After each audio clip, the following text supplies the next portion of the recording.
4080 в лаптоп при 175 вата пълна графична мощност и 24 ядрен процесор. Днес ще разгледаме една перформанс ориентирана машина от MSI, която се фокусира над производителността с впечатляващ набор от характеристики. MSI Vector 16HX A13 VHG. Ако решите, че това е вашия следващ лаптоп или да си купите каквото и да е било друго от сайта на Ardes, използвайте промокод NIKICHA1, за да спестите до 3% от поръчката си, докато помагате за развитието на този канал. Благодаря! В сърцевината си този звяр разполага с 24 ядрен процесор Intel Core i9 13980X с скорости от 1.6 до 5.6 ГГц и 36 МБ кеш. Допълнен от абсолютното страшилище от Nvidia GeForce RTX 4080 с 12 ГБ DDR6 памет и DLSS 3. Тази конфигурация е повече от способна да размаже и най-новите игри при високи настройки. RAM паметта е 32 ГБ DDR5 при скорост от 5600 МГц. Като място за съхранение разполага с M2 NVMe с размер от 1 ТБ. Откъм дисплей има 16-инчов Full HD Plus дисплей с резолюция от 16:10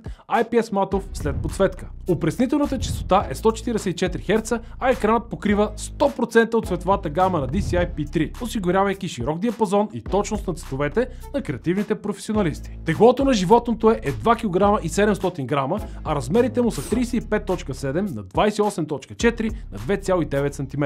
Дизайнът на лаптопа е изчистен в космическо сив цвят и с леки, но забележими гейминг акценти, като например пантите на екрана и решетката за охлаждането. Ето една гейминг мъдрост. Мощна видеокарта и процесор се крие зад големи решетки за охлаждане. В този случай нещата са точно така. Животнината е направена от бая стабилна пластмаса, която при силен натиск няма почти никакво потъване, което е рядкост при гейминг лаптопите. Той много лесно може да се отвори с една ръка, като не помръдва, защото е наистина много стабилен. Клавиатурата не е сбита като при някои други лаптопи и е наистина много удобно. Имаме и RGB подсветка, която можем да конфигурираме от софтуера SteelSeries GG, а можете да си наблюдавате производителността на машината или сменяте режимите на работа от MSI Center. Хайде да видим и какви портове са ни предоставили от MSI. В лявата страна ще намерите USB 4 Type-C Thunderbolt 4, четец за карти и 3,5 мм комбо аудиожак за слушалки и микрофон. Отзад имаме захранващ порт USB 3.2 Gen 2 Type-C с DisplayPort функция,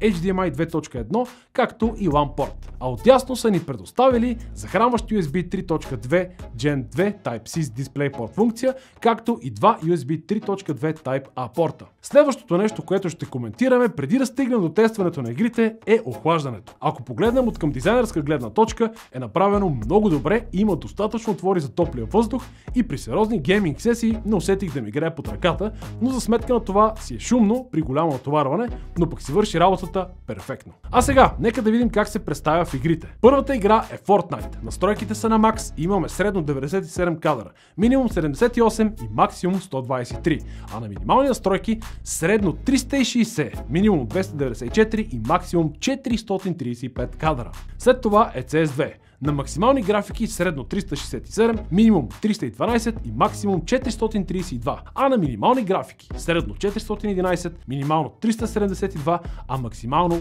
509 кадра. Време, разбира се, за League of Legends. На максимални графики средно вървя с 391 FPS, минимум 382 и максимум 432, а на минимални средно 439, минимум 405 и максимум, забележете, 504. И разбира се, няма как да минем без GTA 5. На максимални графики средния FPS беше 143, минималния 139, а максималния от 146. На лоу графики средните кадри бяха 153, минимум 147, а максимум 161. На Furmark средните кадри бяха 278, а на Cinebench точките бяха 28353. Как се справи в игрите според вас? Напишете долу в коментарите. Батерията е 4-клетъчна литиево-ионна с капацитет от 90 Вт, а захранващия 330 ватов адаптер гарантира, че лаптопа има достатъчно енергия за дългите гейминг сесии. За аудиото се грижи High Resolution Audio с вградени стереоговорители, два микрофона и усилвател на Himic за Surround Sound. HD или 720p веб камера е с технология за намаляване на шума 3DNR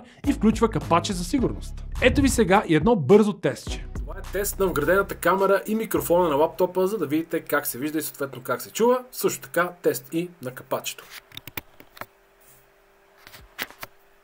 Разгледахме характеристиките на лаптопа на хартия и представянето в живия живот. А сега е време и за моето лично субективно мнение. Това е един наистина впечатляващ лаптоп, волтронски лаптоп, както бих казал аз, който е с много здрав и стабилен билд. Няма помръдване нито в игрите, нито потъва клавиатурата, но пък е сравнително големичък и трябва да го имате предвид при пренасенето му. Уникално представяне в игрите и страхотно охлаждане, което поддържа лаптопа без да загрява, но пък си е шумничко. Цветовете и аудиото също са топ. Като единствен минус мога да изтъкна, че лично според мен трябва да има поне един USB Type-A порт отзад на корпуса, защото особено ако ползвате жична мишка и сте десничар, ще си удряте ръката в лаптопа и мишката в лаптопа, тъй като единствените такива портове са от дясната му страна. Отвъд това, този лаптоп е наистина много добър и един от най-яките, които съм тествал някога.